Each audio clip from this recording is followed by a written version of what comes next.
முன்னால் ஒரு விஷயத்தை நாங்கள் சொல்ல வேண்டும். இதை நாங்கள் அந்த வார்த்தை பிரயோகத்தை பாவிக்கின்றோம், தீர்வை வரி என்று சொல்லி. ஆனால் உண்மையிலே அந்த தீர்வை வரி என்பது ஒரு டபுள். அது நாங்கள் சொல்லுவோமே சாதாரண வழக்கிலே நடு சென்டர் என்று சொல்லி, அந்த நடு சென்டர் என்று சொல்றது போல அந்த தீர்வை வரி என்ற வார்த்தை பிரயோகம். ஆகவே ஒன்றில் தீர்வை என்று சொல்ல வேண்டும் அல்லது வரி என்று சொல்ல வேண்டும். இது வர்த்தகத்தை பொறுத்தவற்றிலே இது தீர்வை. ஆகவே தீர்வை என்பது ஒரு இறக்குமதி செய்யப்படுகின்ற பொருள் மீது விதிக்கப்படுகின்ற ஒரு வேரி.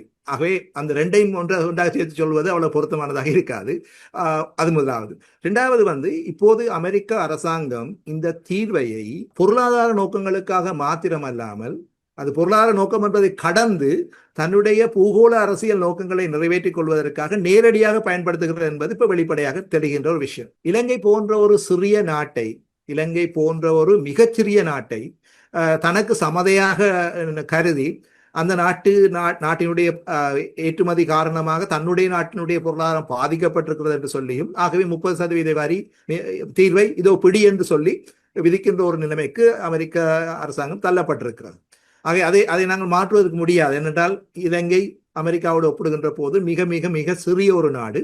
ஆகவே அது பேச்சுவார்த்தை என்ற அடிப்படையிலே திட்டுக்கொள்ள வேண்டுமே ஒழிய அதற்கு முரணாக எதுவும் செய்யக்கூடிய நிலைமையிலே இலங்கை கிடையாது. அது ஒருபோதும் சாத்தியப்பட போவதில்லை.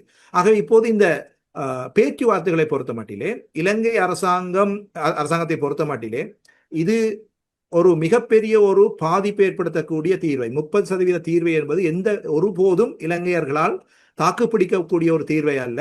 இது அமெரிக்கர்களுக்கும் நன்கு தெரியும். ஆகவே இந்த தீர்வையை ஒரு சாட்டாக வைத்து சீனா போன்ற அமெரிக்காவுக்கு பிடிக்காத நாடுகளுடைய செயற்பாடுகளை இலங்கையிலே ஓரளவுக்கு மட்டுப்படுத்த முடியுமா என்று அவர்கள் பார்ப்பார்கள்.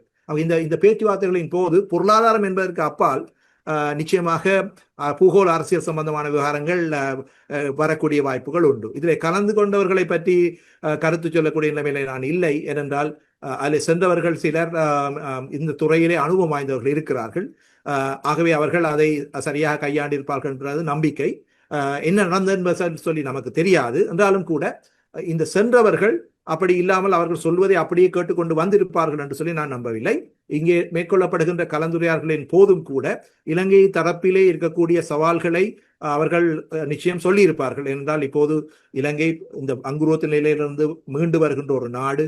அவ்வாறு வருகின்ற போது இப்படியான ஒரு 30% வரியை விதித்தால் இலங்கையுடைய பொருளாதாரம் முழுமையாக படுத்துவிடும் என்பது அவர்கள் சொல்லி இருப்பார்கள். அதே போல IMFம் இப்போது சொல்லியிருக்கின்ற இந்த தீர்வை வரியானது இலங்கைக்கு பொறுத்த மட்டிலே மிக மிக பெரிய பாதிப்பை ஏற்படுத்தும். ஆகவே அதை குறைக்க வேண்டும் என்ற அந்த கருத்திலே தான் IMFம் இருக்கிறது.